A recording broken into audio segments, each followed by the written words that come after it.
Há crescentes evidências de que a chave para os seus sentimentos pode ser encontrada no seu estômago. Essa conexão pode mudar dramaticamente o futuro da medicina.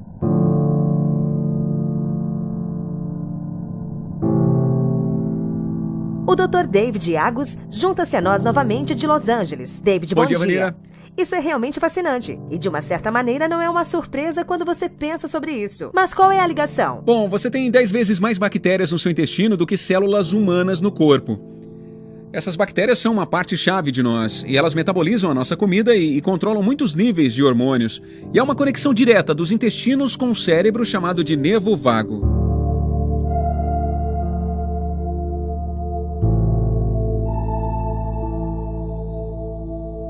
Então, essas bactérias produzem hormônios que podem estimular o nervo e transformá-lo. Elas podem afetar os sentimentos. Então, por toda a história, até o tempo de Hipócrates, há uma associação entre o que você come e como você se sente. E agora, através desses grandes estudos e dados, começamos a ver essa relação. Potencialmente uma relação entre alimentos com alto índice glicêmico e depressão, e outras desordens conectadas com o que você come, porque o que você come muda as bactérias no seu trato gastrointestinal. Distúrbios cerebrais estão entre os grandes desafios da medicina moderna.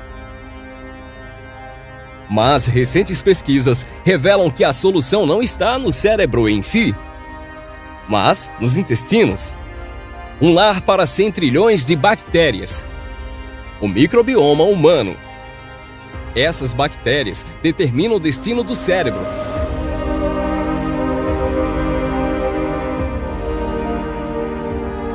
Por estimular a saúde dos intestinos, você pode abrir a porta para uma saúde cerebral sem precedentes. Um novo estudo descobriu que nossas bactérias intestinais estão ligadas ao peso, gordura e bons níveis de colesterol.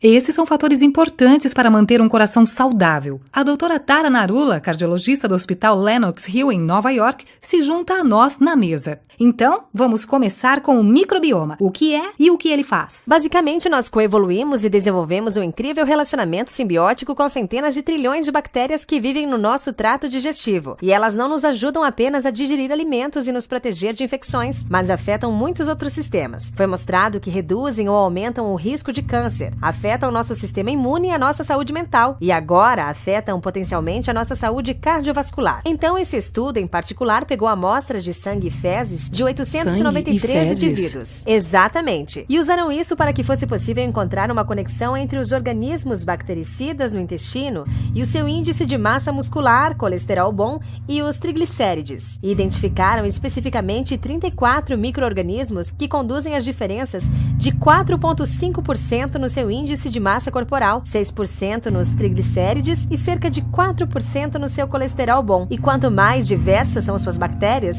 melhor você é em colesterol e triglicérides.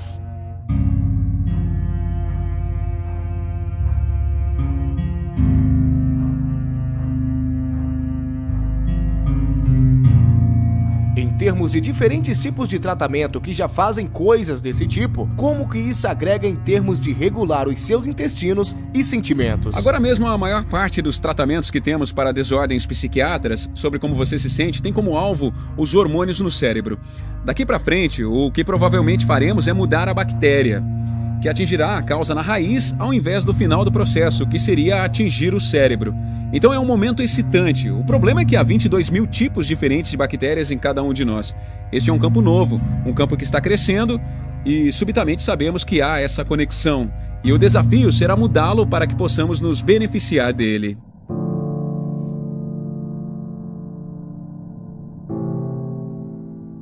O eixo cérebro-intestino transforma a informação de alimentos para sentimentos via o nervo vago.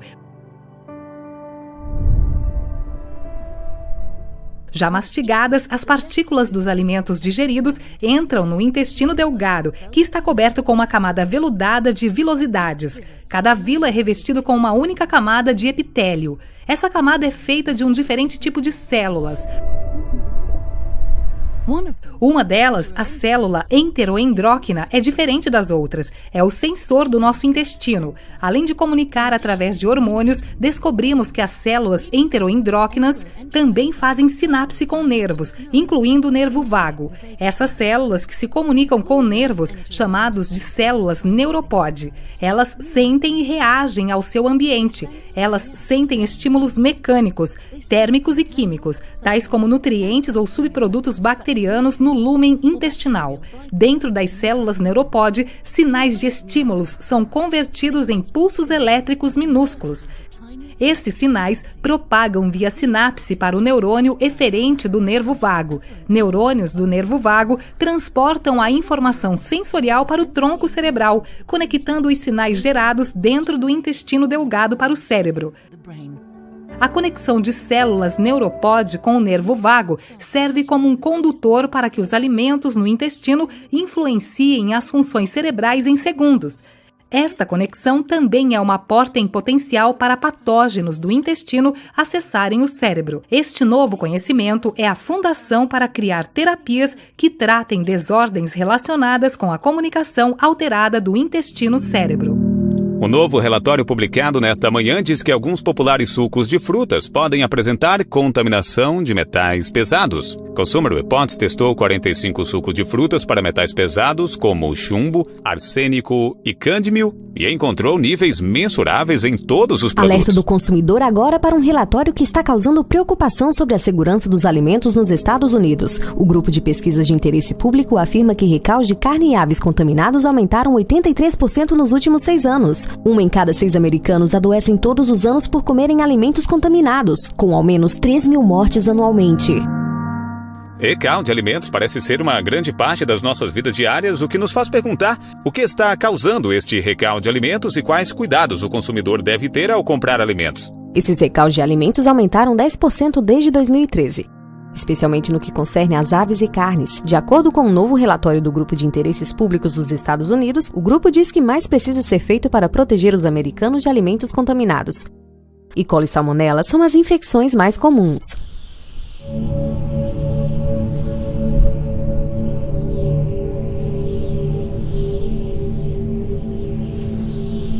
A conexão entre cérebro e intestino. Se você já sentiu ansioso, pode ter dito para si mesmo: tenho borboletas no meu estômago, posso senti-las. Mas estudos inovadores descobriram que o seu intestino pode estar perturbando o seu cérebro. Por alterar as bactérias nos nossos intestinos, podemos alterar o nosso humor e comportamento. E um novo estudo pode mudar a maneira como entendemos e tratamos uma variedade de doenças mentais. A doutora Holly Phillips está conosco para explicar o que tudo isso significa. Holly disse para nós: isso é muito importante. A maioria das pessoas não vê uma conexão entre o seu cérebro e sua barriga. É uma explosiva área de pesquisas e nos referimos a ela como eixo cérebro-intestino, basicamente as nossas vísceras. Os nossos intestinos, nós nos referimos como as nossas vísceras. É o nosso segundo cérebro. Ele possui milhões de neurônios e tem mais neurotransmissores como serotonina que afetam o nosso humor e tem até mais do que o próprio cérebro.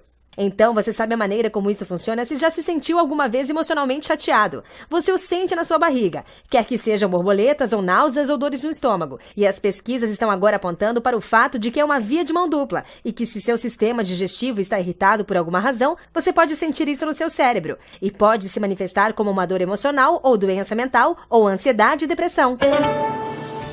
Para muitos americanos, comer saudavelmente será o maior objetivo do ano novo. E um especialista diz que devemos começar por eliminar o glúten. O Dr. David Perlmutter afirma que comer alimentos ricos em carboidratos causa inflamação cerebral e pode provocar desordens neurológicas como ansiedade, depressão e ADHD. Perlmutter revisou e atualizou o best-seller de 2013, A Surpreendente Verdade sobre Trigo, Carboidratos e Açúcar, os assassinos silenciosos do seu cérebro. Mas em uma declaração para a CBS, a Associação de Açúcares diz isso: açúcar é melhor consumido com moderação e décadas de pesquisas apoiam esse fato. Dr. David Perlmutter, bom dia e bem-vindo à mesa. Bom, deixe-me primeiro responder a questão sobre o açúcar.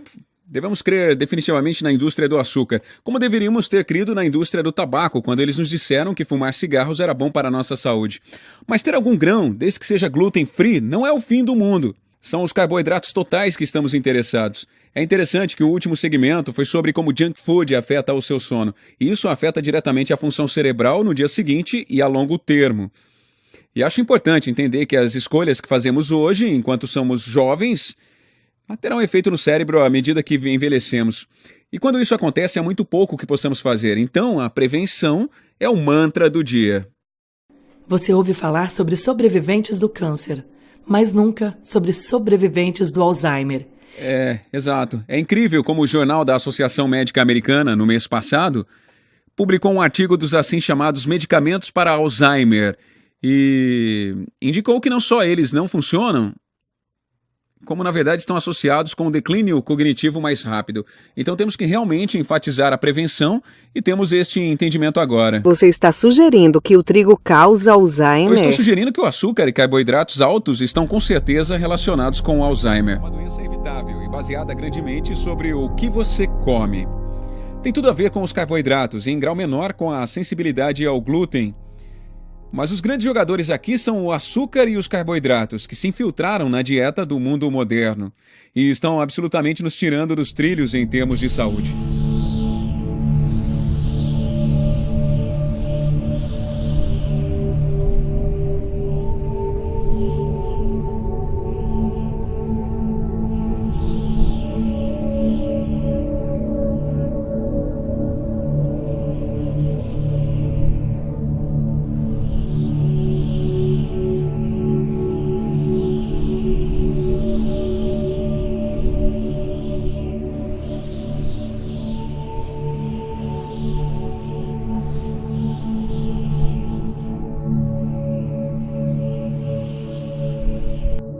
A comida é informação, está instruindo este incrível e bem evoluído genoma que temos. E isso é o que me impressiona. A mensagem aqui é: o destino do seu cérebro é escolha sua. O alimento que comemos é fundamentalmente importante para o nosso cérebro. Uma dieta rica em gorduras, quem diria? Uma dieta rica em gordura é fundamental para manter o teu cérebro saudável. E carboidratos são absolutamente letais. Eles são os pregos do caixão para o seu cérebro. E agora as pessoas estão ouvindo, e isso é tão empolgante que a mensagem Uma está dieta se espalhando. rica em gordura? Sim, uma dieta rica em Explique gordura. isso em mais detalhes. Eu acho importante qualificar isso, porque rico em gorduras não significa gordura transhidrogenada modificada, que é tão universal nos alimentos. Significa gorduras boas e naturais.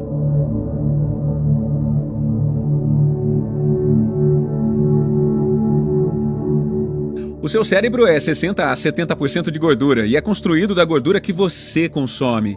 Quem diria? De onde mais poderia vir, certo? Qual é a revelação aqui? Fomos enormemente enganados de que a gordura é nossa inimiga. Nos tornamos gordurofóbicos por causa da doutrina do governo. Porque o Departamento de Agricultura dos Estados Unidos assim o disse. A missão do Departamento da Agricultura é ajudar os agricultores a venderem os seus grãos. Por isso comemos mais trigo. Então eles estão ajudando os fazendeiros a cultivar e vender os seus produtos e os estão ajudando no processo final, por fazer as pessoas comerem mais dessas coisas. E isso é letal para o seu cérebro, seu coração, seu sistema imunológico, aumenta o risco de câncer. O que mais que você precisa? Então, uma pergunta. Em primeiro lugar, de onde vêm os meus microbiomas? Bem, como muitas coisas, começam com as nossas mães. Quando o bebê passa pelo canal de nascimento, ele é envolvido com os micróbios da mãe. Esses micróbios meio que semeiam o bebê com uma mistura exata. Combinados com bactéria e leite materno e outros micróbios que encontramos anteriormente, eles parecem tomar forma lentamente nos nossos primeiros anos de vida. O mix geral de micróbios se torna muito pessoal, como uma impressão digital, ou um tipo sanguíneo.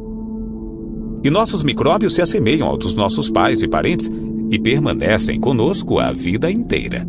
O maior e mais importante habitat dos micróbios parece estar nos intestinos. É o mais complexo, o mais diverso, e tudo que os micróbios estão fazendo em qualquer outra parte do nosso corpo, lutando contra infecções, acelerando e amortecendo nosso sistema imune, sinalizando células. Tudo acontece no intestino como numa cruzada. Eles parecem até mesmo regular o nosso metabolismo, quanta energia queimamos e quanta gordura guardamos. Então, se por alguma razão não estiver funcionando devidamente por causa do que comemos ou dos antibióticos que tomamos, isso, na verdade, pode levar para todo tipo de doença, como câncer de cólon, colite e talvez até mesmo diabetes e obesidade.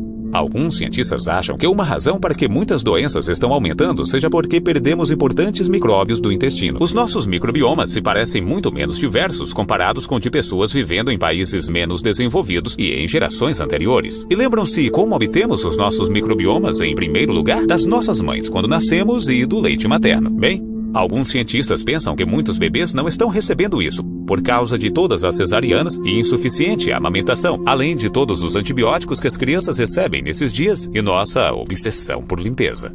Tudo isso ajuda a explicar por que problemas como asma e alergias estão aumentando. Talvez porque os nossos microbiomas nunca ensinaram o nosso sistema imunológico como funcionar da maneira certa. Talvez engolir bons micróbios, probióticos, possa prevenir e tratar algumas doenças, assim como tomar probióticos, comidas que os micróbios adoram. Há crescentes evidências nesta manhã de que bactérias gastrointestinais fazem mais do que apenas digerirem alimentos. Cientistas descobriram agora pistas importantes sobre o papel das assim chamadas bactérias boas. Um novo estudo do jornal Nature descobriu que pessoas sem um certo tipo de micróbios têm mais chances de serem obesas ou terem diabetes ou outros sérios problemas de saúde. Como podemos melhorar o nosso microbioma, dada a importância de ter níveis certos tanto de bactérias boas quanto más no seu intestino? Há algumas coisas que você pode fazer. A sua dieta claramente afeta isso. Então, comer uma dieta rica em frutas e vegetais, baixa em carne vermelha, rica em fibras e também em prebióticos e probióticos podem ajudar. Mas o fato é que o microbioma é realmente criado com o tempo. Desde quando você nasceu, quer você tenha nascido de cesariana ou normal, isso começa a afetar as bactérias no seu intestino. Ou se você foi amamentado no peito ou não. E então a dieta que você come por toda a vida. Você consegue aumentar as bactérias boas para ajudar o seu intestino a ter esse equilíbrio? Sabe, Anthony, é por isso que essa é uma ideia tão excitante. E é claro que já ouvimos sobre probióticos, já vimos os comerciais de iogurtes e outras coisas, e o intestino tem centenas de trilhões de bactérias nele. Bactérias boas, e já foi mostrado que elas ajudam a equilibrar o nosso sistema nervoso. E novas pesquisas mostram que por manter nesse equilíbrio em ordem, podem melhorar o nosso humor, baixar os hormônios de estresse e podem até serem capazes de ter um papel em prever ou tratar desordens como OCD e ansiedade. Aumente o potencial do seu microbioma intestinal com o Bizen. Desenvolvido por uma equipe suíça usando um conceito japonês, o Bizen vai muito além dos probióticos e prebióticos. O Bizen é um bifidogênico que estimula seletamente o crescimento das bifidobactérias, que são bactérias residentes dos nossos intestinos, fazendo com que elas se multipliquem 81% em 14 dias e comecem a devorar as bactérias putrefativas.